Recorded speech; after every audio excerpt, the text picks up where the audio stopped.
Всем привет! Вы на канале Дело Мастера Боится.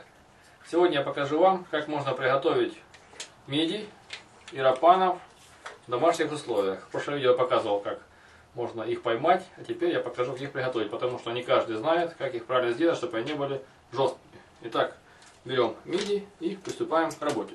Для начала необходимо их залить пресной водой. Желательно промыть перед этим, чтобы было меньше мусора. Здесь видно, что на них есть известковый налет. На мидиях вот такой.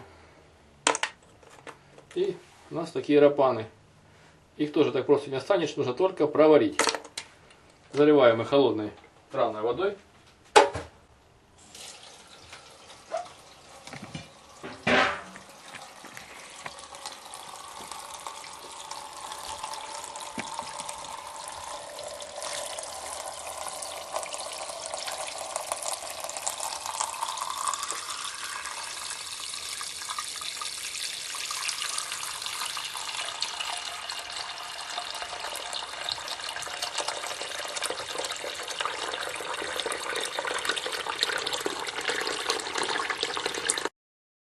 Полностью мидий и рапанов. И теперь ставим на газовую печь.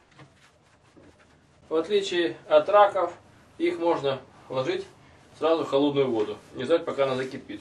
Воду солить не нужно, потому что если ее посолить, то рапаны и мидии будут жесткие и в дальнейшем тяжело жеваться будет, поэтому ставим так, как есть.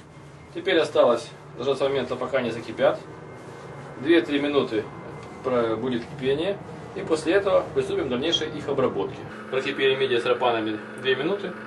Сразу нужно выключать, потому что если больше их проварить, то они будут жесткие. Так само, как и кальмары. Поэтому отличие этих морепродуктов в том, что чем больше их варишь, тем они становятся жестче. Поэтому нужно момент поймать, когда они еще не стали жесткими. Теперь необходимо залить их холодной водой и после этого приступить к разделыванию. Хорошенечко промываем их холодной водой. Тем самым убираем остатки грязи, которые могут сохраниться.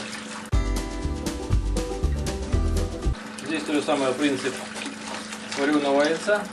После моментального остывания мидии и рапаны легче отстают от своей скорлупы, от раковины.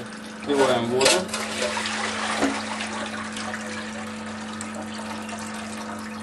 Видно, что много песка в воде. Дальнейшее мясо тоже надо будет промыть. Затем берем мидию, открываем ее и вынимаем кусочек мяса, моллюска, который остался внутри. Здесь внутри есть еще такая часть, которую есть нежелательно.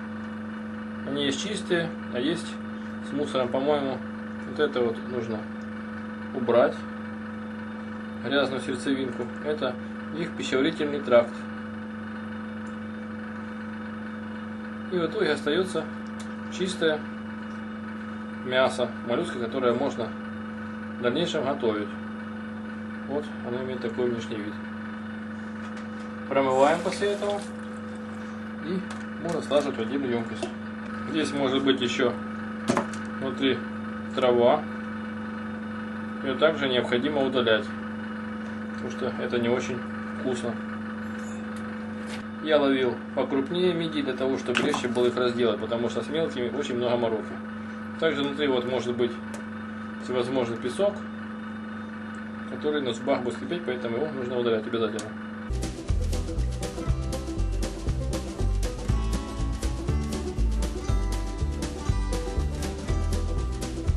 Теперь рассмотрим, как же почистить рапанов, который уже сварился, и здесь внутри у него мясо.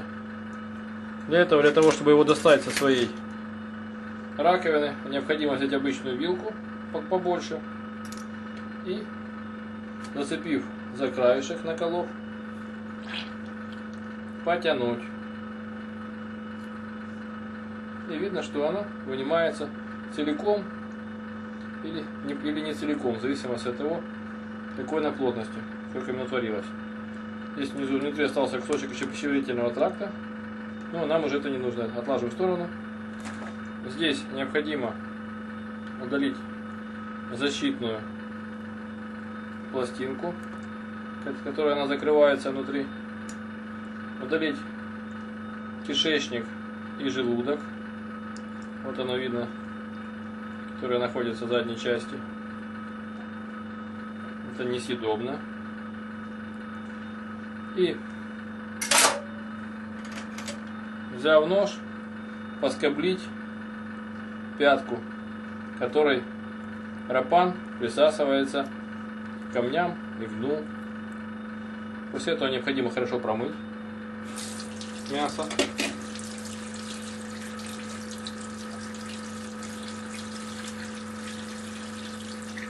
Потому что очень часто попадается песок, который тоже будет скрипеть на зубах.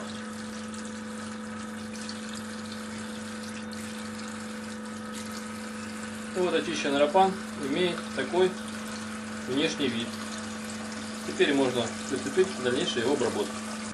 Вот получилось такое количество мидий с рапанами из общего количества, которое было.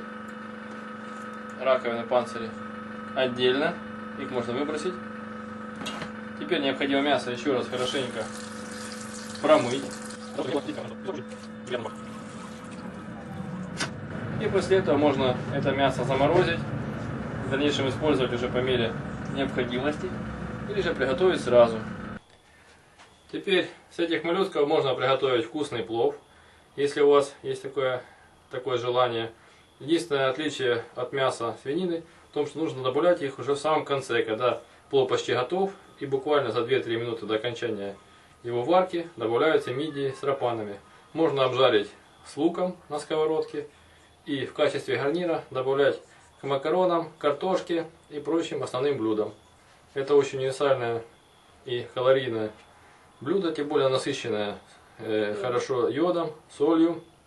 Не забудьте посолить, конечно, по мере приготовления, потому что здесь соль не добавляется. Если соли добавить, то она будет жесткая и не очень вкусная. При обжарке добавляется много специй, которые забивают морской запах и более дают пикантный и приятный вкус. Вы были на канале Дело Мастера Боится. Смотрели видео о том, как можно разделать мидий и рапанов черноморских. Ставьте лайки, пишите замечания и комментарии. Подписывайтесь на наш канал. Будьте с нами. Всем пока!